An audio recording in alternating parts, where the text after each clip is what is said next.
आज आउ गोटे टपिक नहीं कि आसी लिव इन रिलेशनशिप। आजिकल जेनजी बोली जो कहते गोटे common word live in relationship.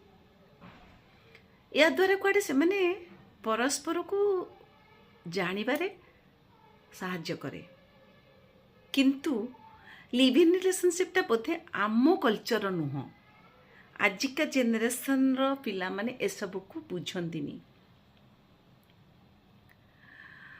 मोर गोटे क्वेश्चन हैला, सपोज लिव इन रिलेशनशिप रे रहिला परे जति से मानकर मन न मिसिला तो तापरे कोन हबो, से माने परस्पर को मैरिज करिवे नाही।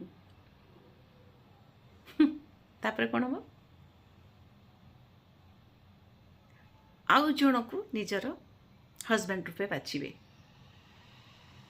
ठीक कहली ना? अच्छा, जदि भी तांको मन भितरे माने तांकर रिलेशन ठीक ठाक चलिला ताहले से माने परस्पर को मैरिज करिवे।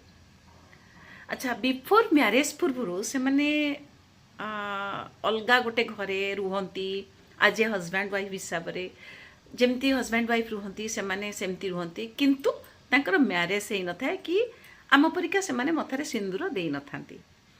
से माने जेतेबेले जानिबे जे हां आमे परस्पर को आमे कौन कहती परस्पर को आमे खाप खुआई चली पारिबा, देन से माने मैरिज करती। तो before marriage live in relationship, after marriage what, live in out now कौन? कमेंट रे निश्चय जणेबे। राधे राधे।